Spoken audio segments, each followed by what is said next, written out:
2. Las escuelas del té. El té es una obra de arte, y tiene necesidad de la mano de un maestro para manifestar sus nobles cualidades. Hay té bueno y té malo, como hay buenas pinturas y malas pinturas, más abundante lo malo, y no existen recetas para obtener un té bueno, como tampoco las hay para producir un Tiziano o un Siso. Cada manera de preparar las hojas tiene su individualidad, sus afinidades especiales con el agua y el calor, sus recuerdos hereditarios y su forma de peculiar. La verdadera belleza debe unirse a todo acto. ¿Cuánto habremos sufrido al ver que la sociedad se resiste a admitir esta ley fundamental y, sin embargo, tan sencilla, del arte y de la vida? Li Chilai, un poeta Song, ha señalado melancólicamente que las cosas más deplorables del mundo son ver una bella juventud estropeada por la falsa educación, ver hermosos cuadros degradados por la admiración del vulgo, y ver cómo se despilfarra tanto té bueno, como consecuencia de una manipulación imperfecta. El té, como arte, tiene sus escuelas y sus periodos. Su evolución puede dividirse en 3 etapas principales: la del té hervido, la del té batido y la de la infusión del té. Los modernos pertenecen a la última escuela. Estos diversos modos de estimar el té reflejan perfectamente el espíritu de las épocas en las que ha prevalecido, porque la vida es una expresión y nuestros gestos inconscientes traicionan siempre nuestro íntimo pensamiento. Confucio decía que el hombre nada sabe ocultar.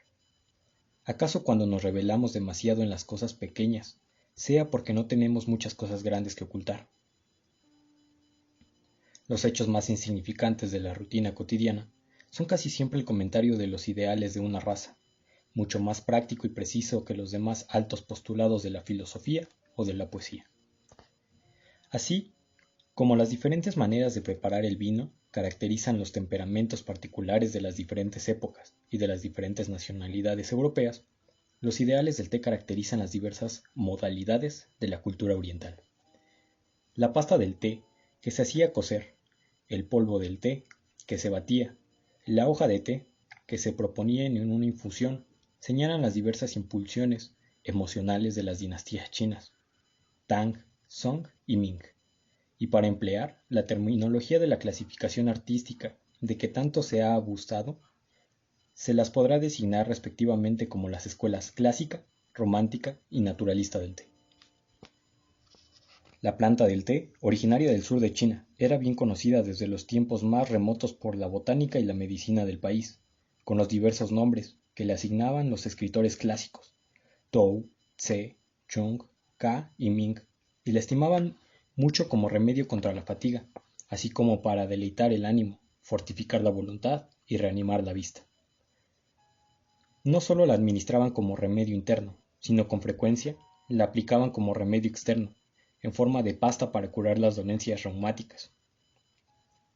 Los taoístas consideraban el té como un componente importantísimo del elixir de la inmortalidad, y los budistas se servían del té corrientemente para compartir el sueño en sus largas horas de meditación.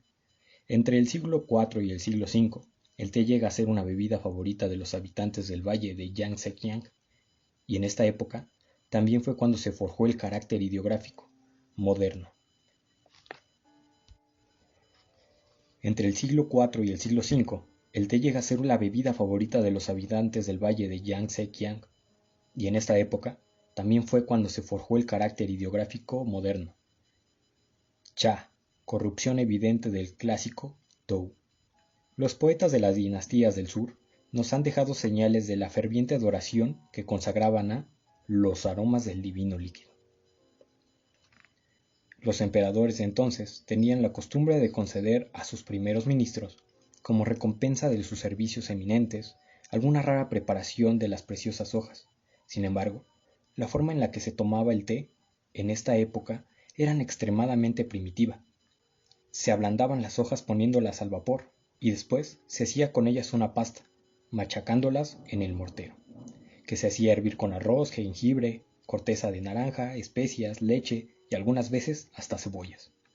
Costumbre todavía floreciente entre los tibetanos y entre varias tribus de los mongoles que con todos estos ingredientes preparaban un extraño jarabe.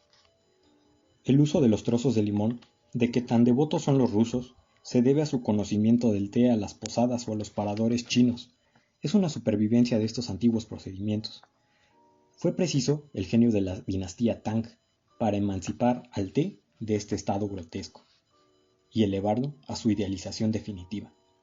Lu Wu, quien vivió a mediados del VIII siglo, es el primer apóstol del té. Había nacido en una época en la que el budismo, el taoísmo y el confucianismo buscaban una síntesis común y conciliadora. El simbolismo panteísta de entonces pretendía reflejar lo universal en lo particular. Lu Wu, como era verdadero poeta, descubrió el servicio del té, el mismo orden y la misma armonía que reinaba en todas las cosas, y su famoso libro, el Chaqing, que puede ser considerado como la Biblia del té, formuló el código del té, y en recuerdo de ello, los mercaderes del té chino suelen honrarlo como su dios tutelar. El Chaqing comprende 3 volúmenes y 10 capítulos. El primero, el autor trata de la naturaleza de la planta del té. En el segundo, de los sistemas empleados para recoger sus hojas. En el tercero, del escogido de las mismas. Según él, la calidad superior de las hojas debe tener los pliegues como las botas del cuero de los caballeros tártaros, los rizos como las papadas de un buey poderoso, desarrollarse como la bruma que sube una torrentera, brillar como un lago acariciado por el céfiro y el ser. Por último, suaves y dulces al tacto, como la tierra humedecida recientemente por la lluvia. El cuarto capítulo está consagrado a la enumeración y descripción de las 24 partes que componen el equipo del té, desde el brasero de 3 pies hasta el gabinete de caña en donde se guardan todos los utensilios. Registremos aquí la predilección de Lu Wu por el simbolismo taoísta en este orden de las cosas, porque tiene verdadero interés la influencia del té sobre la cerámica china. La porcelana celeste se propone, como es sabido, producir cuidadosamente todas las coloraciones exquisitas del jade, habiendo llegado a crear bajo la dinastía Tang el esmalte azul del sur y el esmalte blanco del norte. Lu Wu tenía el azul como el color ideal de una copa para té, a causa de que da al líquido un tinte verdoso, mientras que el blanco lo hace rosado y desagradable. De esta manera usaba él la pasta de té.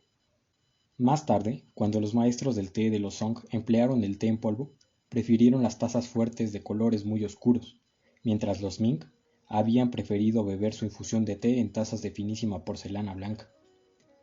En el quinto capítulo, explica el poeta el modo de hacer té, proscribe todos los ingredientes excepto la sal, insiste también en la cuestión tan debatida de la elección del agua y los grados de ebullición, a que debe llegar ésta. Según él, el agua de la montaña es la mejor, luego viene la de río y por último la de manantial ordinario. Hay, según dice, 3 estados de ebullición. El primero cuando las pequeñísimas burbujas parecen ojos de peces que flotan en la superficie del agua.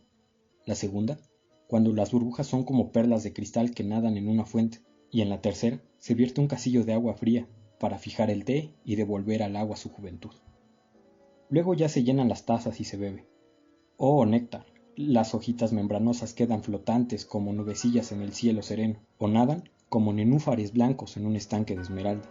Este es el brebaje del que habla Lotung, el poeta Tang, cuando decía: la primera taza humedece mis labios y mi garganta.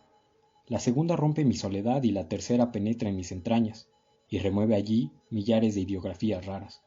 La cuarta me produce una ligera transpiración y todos los males de mi vida los elimino por mis poros. Con la quinta quedo purificado. La sexta me transporta al reino de los inmortales. La séptima. La séptima. Pero no puedo beber más. Siento únicamente el soplo del fresco viento que hincha mis mangas. ¿En dónde está Orizán? Dejad que me monte esta dulce brisa, que allí me lleva.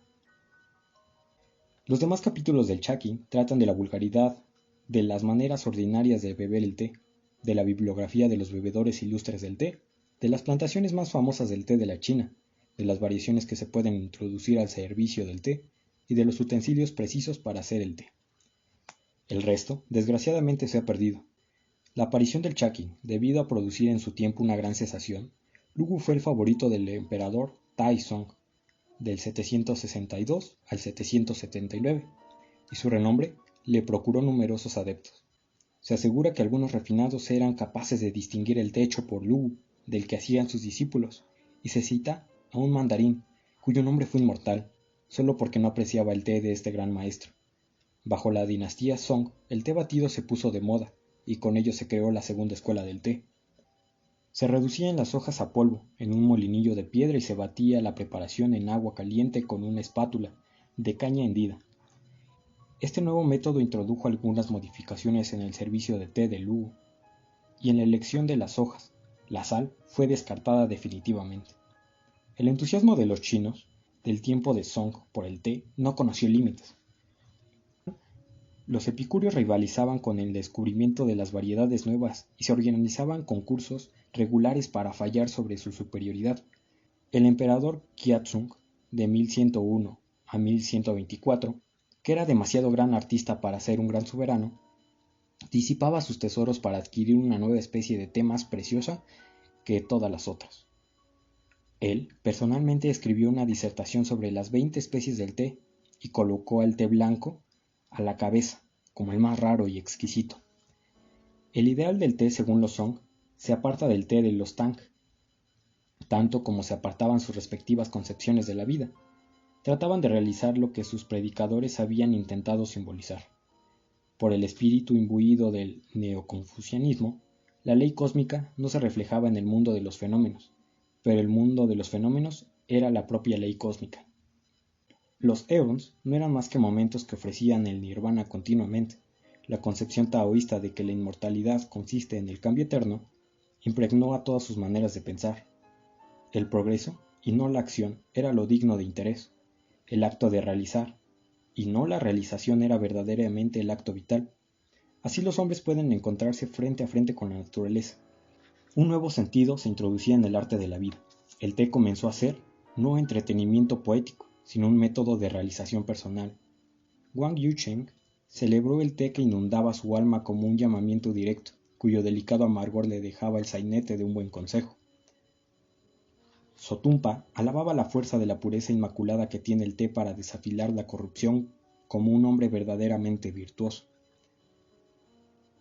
Entre los budistas, la secta meridional Zen, que asimiló tantas doctrinas taoístas, formuló un ritual completo del té. Solo ante una estatua de Bodhidharma recolectaban los monjes el té y lo bebían en un tazón único con toda la solemnidad formalista de un sacramento. De este ritual Zen nació y se desenvolvió y difundió en el Japón la ceremonia del té del siglo XV. Desgraciadamente, las continuas revoluciones de las tribus mongoles en el siglo XIII, que tuvieron como resultado la devastación y conquista de China bajo el gobierno bárbaro de los emperadores Yuan, destruyó todos los frutos de la cultura Song. La dinastía indígena de los Ming, que a mediados del siglo XV intentó la renacionalización de la China, fue perturbada por los disturbios interiores, y la China, en el siglo XVII, volvió a caer bajo la dominación extranjera de los Manchú. Las costumbres y los trajes se transformaron hasta el punto de perder todos los matices de las épocas precedentes. El té en polvo es completamente olvidado. Se ve a un comentarista Miang que no acierta a recordar cuál era la forma de la espátula de batir el té, tal y como la describe uno de los clásicos Song. Por entonces se toma el té haciendo infusiones de las hojas en una taza, y esto demuestra que el mundo occidental ignora en absoluto las antiguas maneras de preparar el té. La Europa no ha conocido el té hasta el final de la dinastía de los Ming. Para el chino de hoy, el té es ciertamente una bebida deliciosa, pero de ningún modo un ideal. Las grandes desgracias de su país le han embotado el gusto de la significación de la vida. Se ha hecho moderno, esto es, viejo y desencantado. Ha perdido aquella solemne fe en las ilusiones que constituye la eterna juventud y el eterno vigor de los poetas y de los ancianos. Es ecléctico y acepta cortésmente las tradiciones del universo. Juega con la naturaleza, pero no se allana a adorarla ni pretende conquistarla. La hoja del té es con frecuencia maravillosa, gracias al aroma floral, pero la poesía de las ceremonias Tang y Song han desertado de su taza. El Japón ha seguido las huellas de la civilización china. Ha conocido el té en sus 3 edades. Desde el año 729 leemos que el emperador Shōmun ofrecía el té a 100 monjes en su palacio de Nara. Las hojas habían sido importadas desde nuestros embajadores en la corte de Tang y preparadas según la moda de entonces. En 801, el monje Saisho Importó algunas semillas y las cultivó en Yeisa. En los siglos siguientes se hace mención de los muchos jardines de té y de placer que la aristocracia y el clero encontraban en esta bebida. El té song nos llegó en 1191 al retorno de Yen Se-jin, que había ido a estudiar en las escuelas meridionales del Zen. Se sembraron los nuevos gérmenes que habían traído en 3 desembarcaciones distintas y crecieron maravillosamente, sobre todo en el distrito de Uji, cerca de Kioto, que todavía tiene reputación de producir el mejor té del mundo. El Zen meridional se impuso con una maravillosa rapidez y con el ritual ideal del té de los Song.